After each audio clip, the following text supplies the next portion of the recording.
नमस्कार सभी साथियों को। आज की इस वीडियो में हम डिस्कस करने वाले हैं कुछ मल्टीपल चॉइस क्वेश्चंस जो कि उत्तराखंड लेक्चरर स्क्रीनिंग के एग्ज़ाम को ध्यान में रखते हुए जो प्रिपेयर किए गए हैं।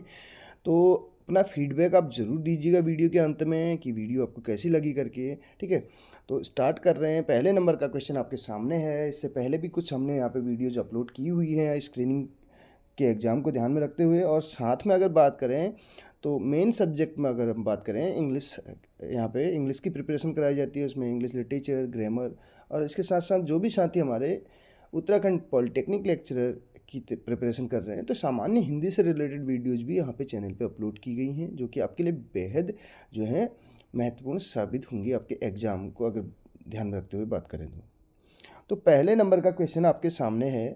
क्वेश्चन क्या कहता है, देखिए। क्वेश्चन कहता है कि स्वतंत्रता प्राप्ति के बाद निम्नलिखित में से कौन सी समिति आयोग की रिपोर्ट जो है भारत में शिक्षा के सभी स्तरों पर विकास से संबंधित है। तो स्वतंत्रता प्राप्ति के बाद की बात चल रही है, ठीक है, यानी कि 1947 के बाद की बात यहाँ पे कर रहे हैं। ठीक, उसमें अगर हम बात करें तो ये कह रहा है कि कौन सी समिति या आयोग जो है कि आयोग की रिपोर्ट जो है भारत में शिक्षा के सभी स्तरों की बात कर रहा है के विकास से संबंधित है। तो राधाकृष्णन आयोग, राष्ट्रीय शिक्षा आयोग, मुदालियर आयोग और हंटर कमीशन, यानी कि हंटर आयोग जिसको कहा जाता है।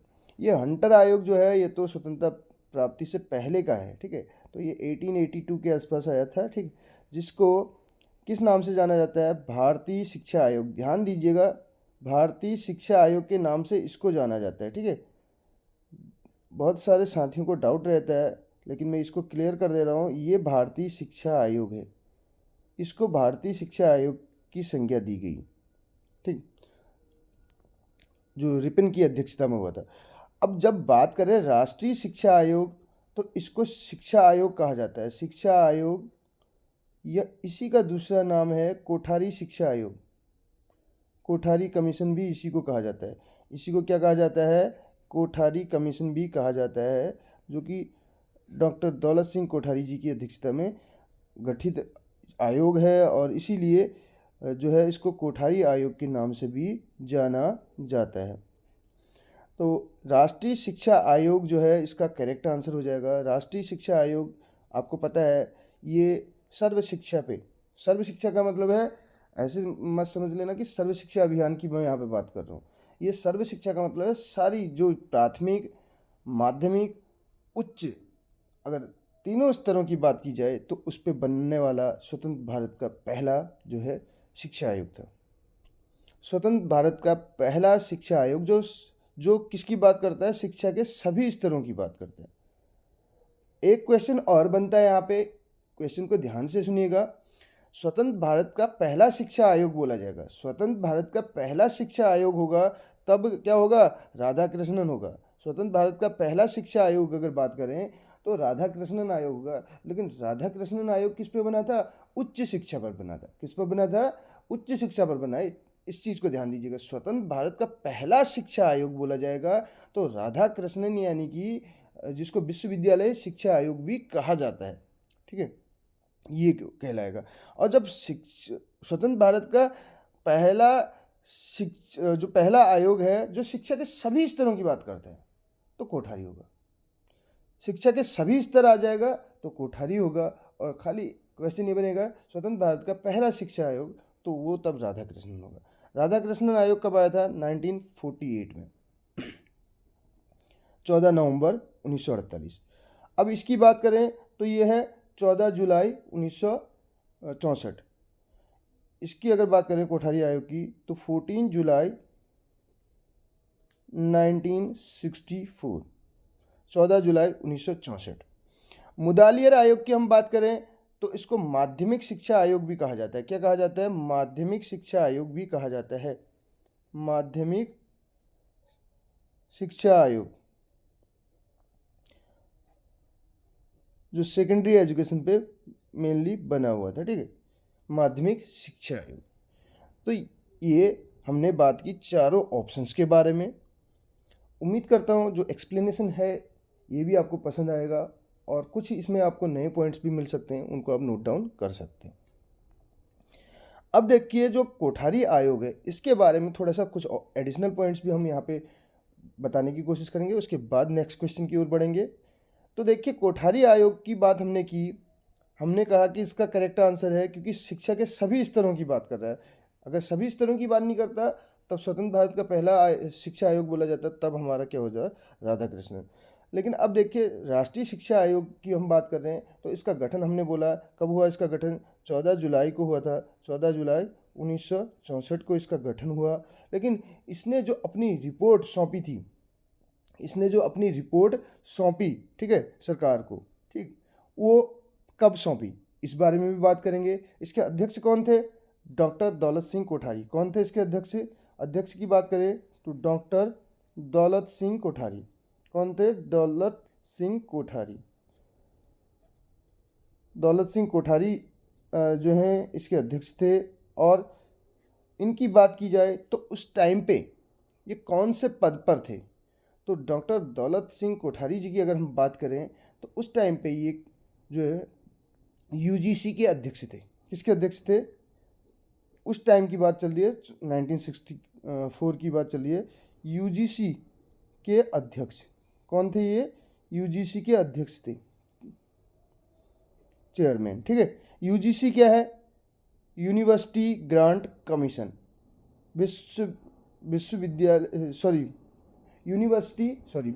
ही है। विश्वविद्यालय ग्रांट का मतलब है अनुदान और कमीशन का मतलब है आयोग। विश्वविद्यालय अनुदान आयोग कब गठित हुआ था, यूजीसी भी हमारे सिलेबस में है, 1953 में। स्थापना इसकी मिलेगी आपको 1953। लेकिन एक संवैधानिक निकाय के रूप में इसने काम करना कब से स्टार्ट किया, संवैधानिक निकाय के रूप में इसने काम करना स्टार्ट किया 1956 से, जो कि विवादास्पद क्वेश्चन भी रहा है लास्ट टाइम लेक्चरर स्क्रीनिंग का। बोनस की कैटेगरी में ये क्वेश्चन भी गया था, इसको भी आपको नोट डाउन कर लेना है, ठीक। और इससे पहले 1953 से पहले इसको किस नाम से जाना जाता था, पहले भी इसको यूजीसी ही कहा जाता था इंग्लिश में।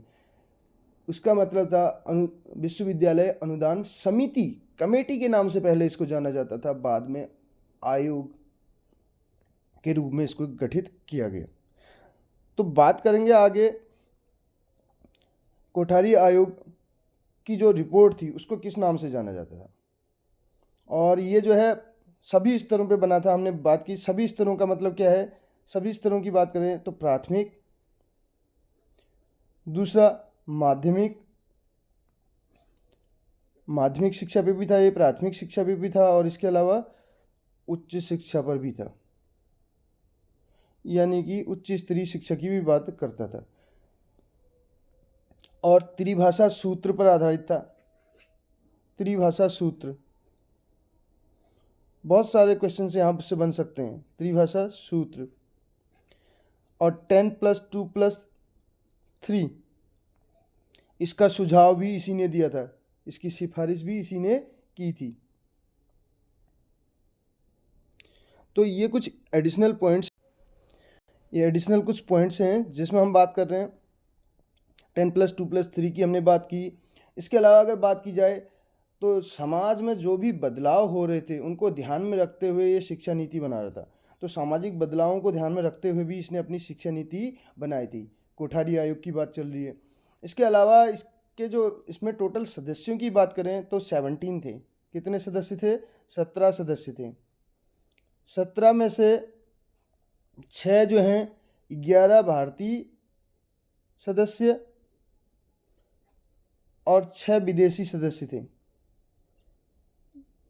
अगर 17 सदस्यों का क्लासिफिकेशन करें तो कैसे, 11 जो है इंडियन और 6 फॉरेनर, ठीक है, अदर कंट्रीज के थे कहने का मतलब। और इसमें अगर बात करें संपूर्ण शिक्षा पे बनने वाला, हमने ये पॉइंट भी नोट डाउन कर लिया। इसके साथ साथ जो कॉमन स्कूल सिस्टम की बात करता है वो भी कौन सा आयोग करता है, हमारा राष्ट्रीय शिक्षा आयोग ही बात करता है। Common school system, common school system की भी बात करता है। और इसने अपनी जो रिपोर्ट है वो कब सौंपी सरकार को, यानी कि अपना प्रतिवेदन कब इसने प्रस्तुत किया, प्रतिवेदन इसने किया 14 जुलाई 1964 को ये इसका गठन हुआ और रिपोर्ट इसने प्रस्तुत की। रिपोर्ट की बात की जाए तो रिपोर्ट इसने प्रस्तुत की अपनी कब, 29 जून 1966 को, 66 में। रिपोर्ट इसने कब प्रस्तुत की, 29 जून 1966 में। ये पॉइंट भी आपको नोट डाउन कर लेना है। और इसका जो शीर्षक था, इसकी रिपोर्ट का जो शीर्षक था, जो रिपोर्ट थी इसकी, उसका शीर्षक क्या था, उसका शीर्षक था शिक्षा एवं राष्ट्रीय विकास। शिक्षा एवं राष्ट्रीय विकास। शिक्षा एवं राष्ट्रीय विकास भी कहीं पे दिया हो सकता है आपको, कहीं पे प्रगति भी देखने को मिल सकता है। शिक्षा एवं राष्ट्रीय विकास या प्रगति, ये इसका जो है शीर्षक था। एजुकेशन एंड नेशनल डेवलपमेंट या नेशनल प्रोग्रेस करके भी आपको देखने को मिल सकता है। ये कोठारी आयोग का जो था शीर्षक था। अब इसमें एक जो इम्पोर्टेंट जो आपको कोटेशन भी देखने को मिल सकता है, देश के भविष्य का निर्माण विद्यालय की कक्षाओं में हो रहा है। क्या बोला था, देश के भविष्य का निर्माण, देश के भविष्य का निर्माण उसकी कक्षाओं में हो रहा है, उसकी कक्षाओं में हो रहा है। ये पॉइंट भी कहा गया था, जो कि बहुत बार पूछा जाता है। और एक जो क्वेश्चन और यहाँ से बन सकता है, सारे इंपॉर्टेंट पॉइंट हमने डिस्कस कर लिए। इसमें जो है टोटल कितने भाग थे, भाग इसमें थे 3 और अध्याय इसमें थे 19। तो मुझे नहीं लगता फ्रेंड्स इससे ज़्यादा यहाँ से कुछ क्वेश्चन बन सकते हैं। जितने भी इंपॉर्टेंट पॉइंट्स थे सारे हमने इसमें डिस्कस कर लिए हैं। आप इनको सिस्टमेटिकली नोट डाउन कर सकते हैं। बढ़ेंगे अगले क्वेश्चन की ओर। नेक्स्ट क्वेश्चन हमारा है, इसके बाद वन लाइनर्स भी आपको देखने को मिलेंगे, जो कि हम यहाँ पे बहुत जल्दी लाने वाले हैं। दूसरे क्वेश्चन की बात करें तो सेकंड नंबर का क्वेश्चन आपके सामने है, जिसमें कहा क्या जा रहा है, समाज की वंचित वर्ग, समाज के वंचित वर्ग, ठीक है, तो हेतु शिक्षा संबंधी राज्य नीति का संबंध किससे। तो वंचित वर्ग, तो कौन जो समाज का वंचित वर्ग है उसके शिक्षा विकास संबंधी राज्य नीति का संबंध किससे है। तो किस टाइप की शिक्षा की बात करता है, किस टाइप के विकास की बात करता है, समावेशी विकास, निवारक विकास, लिंगाश्रित विकास, लिंग पर आधारित कहने का, या आदर्शात्मक विकास। तो इसका तो बहुत ही जो है इजी आंसर है, मतलब बहुत ही आसानी से इसके आंसर को आप दे सकते हैं। समावेशी विकास की बात करता है। समावेशी विकास की अगर बात करें, इंग्लिश में इसको बोलते हैं इंक्लूसिव। इंक्लूसिव, समावेश करना, सबको साथ लेके चलना, ठीक है। इंक्लूसिव एजुकेशन की आपने बात सुनी होगी। इंक्लूसिव डेवलपमेंट की ये बात करता है, इंक्लूसिव डेवलपमेंट की ये बात करता है, समावेशी शिक्षा की ये बात करता है। एक समान, इंक्लूसिव। और इंक्लूसिव का अपोजिट क्या होता है आपको पता है, एक्सक्लूसिव। जिसको एक समावेशी होता है, एक अपोर्जी होता है, किसी को छोड़ देना, एक्सक्लूड करना, ठीक। इंक्लूड करना, सबको सम्मिलित करते हुए चलना। नेक्स्ट की बात करें, अगला देखिए, अगला क्वेश्चन हमारे पास है, क्वेश्चन नंबर 3 क्या कहता है। 3 नंबर का क्वेश्चन कहता है, शिक्षक मशीन के प्रतिपादक थे, यानी कि शिक्षण मशीन, आप इसको शिक्षक मशीन की जगह क्या कर लीजिएगा, शिक्षण मशीन के प्रतिपादक थे। तो शिक्षण मशीन जो थी उसके प्रतिपादक कौन थे, बीएफ स्किनर, यानी कि इनका फुल नेम क्या है, बुरहस फ्रेडरिक स्किनर। बुरहस फ्रेडरिक स्किनर किस लिए जाने जाते हैं, ज़रूर आप अपना जो है इसमें इससे रिलेटेड जो भी आपको मेन पॉइंट्स हैं वो भी आप यहाँ पे शेयर करेंगे, ताकि अन्य साथियों की को भी जो है मदद मिल सके जो हमारी वीडियोज़ को वॉच करते हैं। और एल प्रेसी जो है इसका करेक्ट आंसर हो जाएगा, बी ऑप्शन इसका करेक्ट आंसर होगा। एल प्रेसी जो है शिक्षण मशीन के प्रतिपादक थे। बढ़ेंगे अगले क्वेश्चन की ओर। कुछ वीडियोज हमने ऑलरेडी उत्तराखंड एलटी के पर्पज से बनाई थी, जो टॉपिक हमारे उत्तराखंड लेक्चरर स्क्रीनिंग के सिलेबस में भी हैं। तो जल्दी ही हम एक अलग से प्लेलिस्ट इसकी बना देंगे उत्तराखंड लेक्चरर स्क्रीनिंग की, जिससे कि आप लोगों को एक जगह पे सारा कंटेंट अवेलेबल मिल जाएगा। ठीक है, नीति आयोग के पहले अध्यक्ष कौन थे? नीति आयोग पे ऑलरेडी हमने अभी हाल ही में वीडियो बना रखी है। NITI Aayog national institution of transforming India, ठीक है, national institution for transforming India करके है। ट्रांसफॉर्मिंग का मतलब हमने बताया था परिवर्तन करके। राष्ट्रीय भारतीय राष्ट्रीय प्रवर्तन संस्थान या संस्था के नाम से इसको जाना जाता है, भारतीय राष्ट्रीय प्रवर्तन संस्था। ऐसे करके परिवर्तन भी मिलता है, परिवर्तन भी हो सकता है। ठीक है, भारतीय राष्ट्रीय, ऐसे करके भी आपको मिल सकता है परिवर्तन। ठीक है, या परिवर्तन के रूप में भी मिल सकता है संस्था, संस्थान या संस्था, institute, national institute of transforming India करके। इसके पहले अध्यक्ष कौन थे, ये पूछा जा रहा है। इस बारे में हम डिटेल में बात कर चुके हैं पहले, जो हमने वीडियो बना रखी है, तो उसको आप ज़रूर वॉच कीजिएगा अगर आपने वॉच नहीं की है तो, जिसमें हमने सारे इंपॉर्टेंट पॉइंट डिस्कस किए हुए हैं। नीति आयोग की अगर हम बात करें तो national institution for transforming India, और इसका गठन हमने बताया था। नीति आयोग का गठन कब हुआ था? नीति आयोग का गठन हुआ था 1 जनवरी 2015 को इसका गठन हुआ था। 1 जनवरी 2015 को इसका गठन हुआ था, और इसका मुख्यालय नई दिल्ली में है। इसका हेडक्वार्टर कहाँ पे है? HQ की बात करें, न्यू दिल्ली में है। ठीक, इसका हेडक्वार्टर कहाँ पे है? न्यू दिल्ली में है। और नीति आयोग के हमने 7 स्तंभ भी बताए थे, वो भी उस वीडियो में डिस्कस किए हुए हैं। और इसके पहले अध्यक्ष, यानी कि जो इसके अध्यक्ष होते हैं ना, वो कौन होते हैं? आप ऐसे याद रखिएगा, इसके अध्यक्ष पदेन प्रधानमंत्री होते हैं। पदेन प्रधानमंत्री। तो 2015 के टाइम पे हमारे प्रधानमंत्री कौन थे आपको पता है? नरेंद्र दामोदर दास मोदी जी थे। ठीक है, डी ऑप्शन इसका करेक्ट हो जाएगा। और इसके पहले उपाध्यक्ष की बात की जाए, अरविंद पनगड़िया जो है इसके पहले उपाध्यक्ष थे उस टाइम पे, पहले उपाध्यक्ष अरविंद पनगड़िया थे। और जो वर्तमान में इसके उपाध्यक्ष हैं, वर्तमान उपाध्यक्ष कौन है? वर्तमान की अब अगर हम बात करें, वर्तमान यानी कि अभी अभी हम बात कर रहे हैं 2025 में हैं हम। ठीक है, और 12 फेब यानी कि 12 फेब आज डेट है। तो ये चीज़ भी आपको ध्यान रखना है। पता चल रहा है कल की डेट में इसको 2-3 साल बाद कोई वॉच कर रहा है तो वर्तमान में उस टाइम तक पता चल रहा है चेंज हो जाए, तो वर्तमान के लिए इसलिए मैं यहाँ पे इसकी डेट भी बता दे रहा हूँ। वर्तमान में इसके जो हैं उपाध्यक्ष, वर्तमान उपाध्यक्ष कौन है इसके? तो डॉक्टर सुमन के बेरी हैं। तो ये नीति आयोग के बारे में कुछ मेन चीज़ हमने यहाँ पे बात की। और इससे पहले इसको योजना आयोग के नाम से जाना जाता है। पहले नीति आयोग को पहले किस रूप में जाना जाता था? पहले योजना आयोग, प्लानिंग कमीशन के नाम से इसको जाना जाता था। और जिसके अध्यक्ष आपको पता है कौन होते थे? पदेन प्रधानमंत्री होते थे। अब योजना आयोग की हम बात करें तो योजना आयोग की स्थापना कब हुई थी? 1950 में। ये भी हमने उस वीडियो में डिस्कस किया हुआ है। 1950 में प्लानिंग कमीशन, जो कि पंचवर्षीय 5 ईयर प्लानिंग्स वो करता था।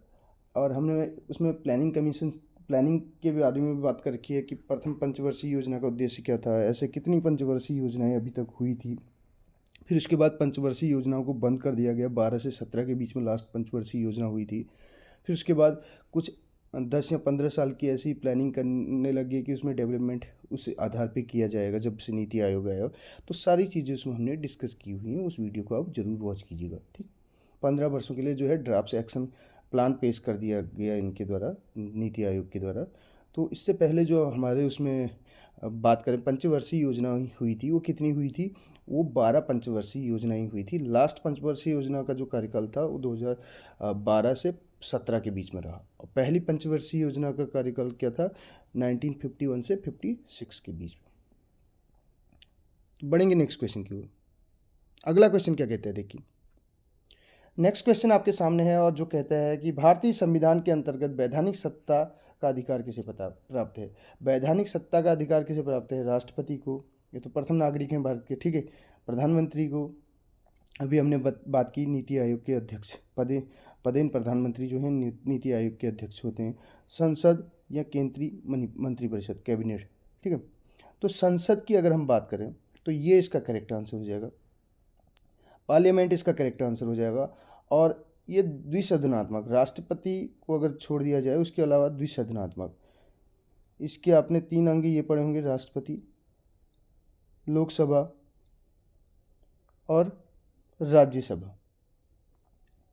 ये 3 इसके अंग हैं, ठीक। राष्ट्रपति प्रथम नागरिक, ठीक है, प्रथम नागरिक, देश के अगर प्रथम नागरिक की बात की जाए। और इसके अलावा अगर बात करें लोकसभा, निम्न सदन, people of house. Rajya Sabha, state assembly जिसको बोला जाता है, ठीक, उच्च सदन। इससे पहले की वीडियो जो हम डिस्कस कर चुके हैं कि लोकसभा के कुल सदस्यों की संख्या कितनी होती है, राज्यसभा के सदस्यों की कितनी होती है, और इसके सदस्यों का कार्यकाल 6 वर्ष का होता है, ठीक है, और इसके सदस्यों का कार्यकाल 5 वर्ष होता है। ये सब चीज़ें हम उसमें डिस्कस कर चुके हैं। इस राज्यसभा के सभापति कौन होते हैं, ये सारे क्वेश्चन डिस्कस कर चुके हैं। ये आपको भी बताना है राज्यसभा के सभापति कौन होते हैं और वर्तमान में लोकसभा अध्यक्ष कौन है। इन क्वेश्चंस के आंसर आप ज़रूर दीजिएगा। और वर्तमान में अगर बात की जाए तो राष्ट्रपति कौन है और इसके साथ साथ उपराष्ट्रपति कौन है, ये भी आप ज़रूर दीजिएगा, क्योंकि ये खाली जीके यानी कि एक जीएस पे आधारित क्वेश्चन है। और जो अभी राष्ट्रपति हैं वो कौन से नंबर के हैं, उनका नंबर भी बताना है, कौन से नंबर के जो हैं राष्ट्रपति हैं और कौन है, ये आपको बताना है।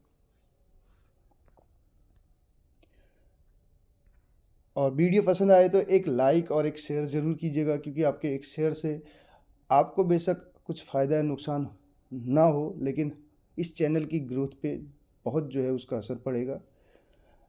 आज से पहले अगर बात करें उत्तराखंड एलटी पे आप लोगों का बहुत सहयोग मिला था, और वैसे ही यहाँ पे लेक्चरर स्क्रीनिंग की प्रिपरेशन के लिए भी हम जो है समय निकालने की कोशिश कर रहे हैं, अपनी तरफ से बेस्ट देने की कोशिश करेंगे। जैसे जैसे समय आगे बढ़ता जाएगा, एग्ज़ाम नज़दीक आते रहेगा, साई इंग्लिश क्लासेस आपको आपके लक्ष्य को पाने में अपनी तरफ से हर संभव कोशिश करेगा, ठीक है।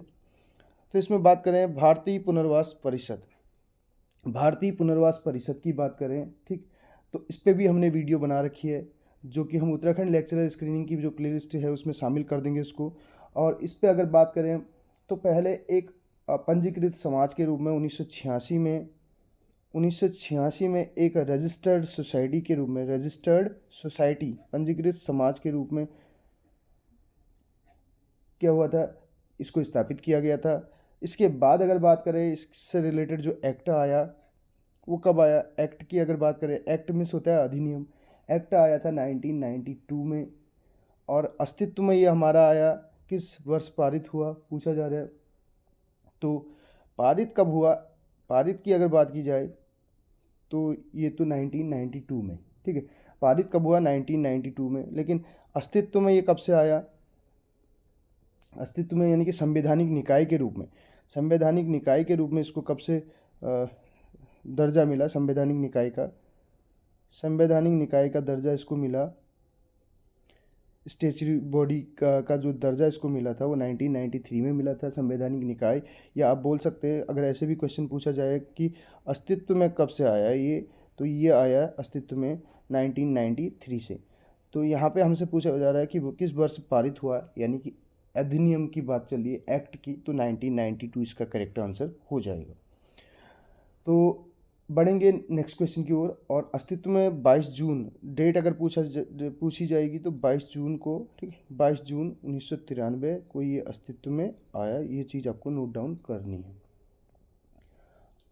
और 1993 से रिलेटेड आपने कुछ और इम्पोर्टेंट पॉइंट भी पढ़े होंगे, जैसे शिक्षा बिना बोझ की, तो किसका ध्येय वाक्य था, कौन सी ऐसी बात करें रिपोर्ट या आप बोल सकते हैं आयोग, या कौन से ऐसे जो शिक्षा के संबंध में अगर बात करें कुछ ऐसे सुझाव दिए गए हैं, तो 1993 के आसपास आपने पढ़ा होगा ज़रूर शिक्षा बिना बोझ की, एजुकेशन विदाउट बर्डन के बारे में। तो कौन सी समिति इससे संबंधित थी ये आपको बताना है। नेक्स्ट क्वेश्चन की ओर बढ़ें। अगला क्वेश्चन क्या कहता है, देखिए अगला क्वेश्चन हमसे कहता है कि निम्नलिखित में से पर्यवेक्षक की परिविधि नहीं है, पर्यवेक्षक की परविधि नहीं है, विधि नहीं बोल रहा, परविधि नहीं है, तो कौन सी नहीं है? विद्यालय का दौरा, औचक दौरा, द्वारा नहीं है, दौरा, ठीक है, औचक दौरा, ठीक, वार्षिक दौरा, एक्सकर्जन विजिट। 4 ऑप्शन हमारे पास है। अब नहीं है पूछा जा रहा है तो एक्सकर्शन हो जाएगा। एक्सकर्शन का मतलब क्या होता है? भ्रमण, यानी कि विजिट, जिसका नाम ही विजिट है, भ्रमण जिसको बोलते हैं, तो एक्सकर्शन विजिट इसमें नहीं आएगा। विद्यालय का दौरा, औचक दौरा, वार्षिक दौरा, ये सब पर्यवेक्षक की विधियां हैं। ये 3 की 3 क्या हैं? पर्यवेक्षक की विधियां हैं, ठीक है। ये 3 की 3 क्या हैं? पर्यवेक्षक की विधियां हैं। इन तीनों को आप नोट डाउन कर लेंगे। पर्यवेक्षक की विधियां कौन कौन सी हैं? तो ये हैं, ठीक है, पर्यवेक्षक की विधियां हैं। पर्यवेक्षक की विधियों की बात चलेगी तो ये हमारे उसमें विद्यालय का दौरा रहेगा, औचक निरीक्षण आपने सुना होगा, या वार्षिक दौरा, ये सब चीज़ें उसमें आती हैं। एक्सकर्शन विजिट उसमें नहीं आता। नेक्स्ट क्वेश्चन क्या है हमारा? देखिए अगला क्वेश्चन क्या कहते हैं। अगला क्वेश्चन कहते हैं वह कौशल जो कक्षा शिक्षण के दौरान शिक्षक छात्रों का ध्यान आकर्षित करने हेतु प्रयोग किया करता है। कौन सा स्किल है जो कक्षा शिक्षण, classroom teaching, sorry, classroom teaching के दौरान जो है शिक्षक जो है छात्रों का ध्यान आकर्षित करने के लिए, छात्रों का ध्यान आकर्षित करने के लिए मेन चीज़ है। टीचिंग के दौरान छात्रों का ध्यान आपने अपनी ओर आकर्षित कर लिया, तब आपकी टीचिंग मान के चलिए, फिर जो आप टीचिंग करने जा रहे हो उसका पहला टारगेट तो आपका कंप्लीट हो चुका है। तो कहलाता है, क्या कहलाता है? नियोजित पुनरावृत्ति, व्याख्यान, उद्दीपन परिवर्तन, प्रश्न पूछना। तो इसको कहा जाता है उद्दीपन परिवर्तन। क्या कहा जाता है इसको? उद्दीपन परिवर्तन कहा जाता है। बढ़ेंगे नेक्स्ट क्वेश्चन की ओर। क्वेश्चन आपके सामने है पर्ट। पर्ट का विस्तृत रूप आपको बताना है, फुल फॉर्म बतानी है पर्ट की, PERT। PERT का विस्तृत रूप है programme of education research and training, programme of educational review technique, programme of evaluation review technique, personality evaluation review technique. तो 4 ऑप्शन हमारे पास है। तो देखिए रिव्यू टेक्निक तो सब में है, लास्ट के 3, ठीक है। अब बात करें, प्रोग्राम है और पर्सनैलिटी है, तो इसका जो करेक्ट आंसर है उसकी ओर हम बढ़ते हैं और वो हो जाएगा प्रोग्राम ऑफ इवेल्यूशन। इवेल्यूशन का मतलब होता है मूल्यांकन। इवेल्यूशन का मतलब क्या होता है? देखिए इंग्लिश में 2 वर्ड हैं, एक है इवेल्यूएशन, इवेल्यूएशन है, और दूसरा इवोल्यूशन है। ध्यान दीजिएगा दोनों वर्ड्स पे। इवोल्यूशन का मतलब होता है प्रोग्रेस, डेवलपमेंट, इसका मतलब है प्रगति या विकास, इस इवोल्यूशन का। और ये वैल्यू है, वैल्यू का मतलब है मूल्य, मूल्य का अंकन, मूल्यांकन जिसको बोलते हैं, ठीक है। ये क्या है? मूल्यांकन है इवैल्यूएशन। तो बात चल रही है प्रोग्राम कैसा? इवैल्यूएशन रिव्यू टेक्निक पे आधारित, ठीक है, ये आपको ध्यान रखना है। नेक्स्ट क्वेश्चन की ओर बढ़ेंगे। अगला क्वेश्चन क्या कहते हैं, जो कि इस वीडियो का लास्ट क्वेश्चन है। इसके बाद जो है आपको यहाँ पे एक सीरीज़ देखने को मिलेगी। अपना जो है रिस्पांस ज़रूर जो है दीजिएगा और अपना फीडबैक भी ज़रूर दीजिएगा, क्योंकि इस सीरीज़ को कंटिन्यू रखने के लिए, अगर ये सीरीज़ आपको पसंद आ रही है तो ज़रूर एक शेयर ज़रूर कीजिएगा, क्योंकि आपके शेयर से फिर से कह रहा हूँ, जो कि बहुत ज़रूरी है चैनल की ग्रोथ के लिए, आगे आने वाली वीडियोज़ के लिए, क्योंकि उससे हमें भी मोटिवेशन मिलता है। हम भी जब काम करते हैं तो ज़रूर हमारी नज़र भी रहती है कि हमारा टारगेट भी रहता है कि कौन सी चीज़ें हम यहाँ पे अपने व्यूअर्स के लिए लेके आएँ जो उनको भी पसंद आए, और जो हम काम कर रहे हैं उसको अधिक से अधिक लोगों तक हम पहुँचा पाएँ, ठीक है। तो बेरिंग जल डमरू मध्य किसे जोड़ता है? लास्ट क्वेश्चन हमारा है, बेरिंग जल डमरू मध्य किसे जोड़ता है? तो इसके लिए मैं आपको एक ट्रिक बताऊंगा, पहले इसको डिस्कस कर लेते हैं। हिंद महासागर और जावा सागर, आर्कटिक महासागर और प्रशांत महासागर, भूमध्य सागर और अटलांटिक महासागर, अटलांटिक महासागर और हडसन की खाड़ी। तो इसमें आप एक चीज़ याद करना, आप ऐसे याद कर लेना बाप। थोड़ा सा ट्रिक जो है अटपटी हो सकती है, लेकिन क्या करें, उद्देश्य है एग्ज़ाम क्रैक करना, ठीक है, क्वालिफाई करना। तो बी में से हो गया बेरिंग, ए से आप समझ गए होंगे आर्कटिक, और पी से प्रशांत। तो ये सबसे अच्छी ट्रिक है आपके लिए। अब बाप करके याद रखेंगे, बेरिंग जल डमरू मध्य किसे जोड़ता है आपको पता चल गया। ये किसको जोड़ता है? आर्कटिक और प्रशांत महासागर को। तो बी ऑप्शन हमारा करेक्ट हो जाएगा। तो दोस्तों कैसी लगी आपकी ये वीडियो ज़रूर बताइएगा, अधिक से अधिक शेयर कीजिएगा। और आप हमारे Facebook page Sai English classes को भी जो है फॉलो कर सकते हैं, वहाँ पे भी आपको कंटेंट देखने को मिलेगा। बहुत सारा जो एजुकेशनल जो वीडियोज़ बनाई जाती है हमारी, वो वहाँ पे भी आपको देखने को मिलती है। इसके अलावा जो हमारा अपना कोचिंग क्लासेस हैं उसकी भी कुछ वीडियोज़ वहाँ पे हम अपलोड करते रहते हैं। मिलते हैं अगली वीडियो में। Thank you so much. Have a good day.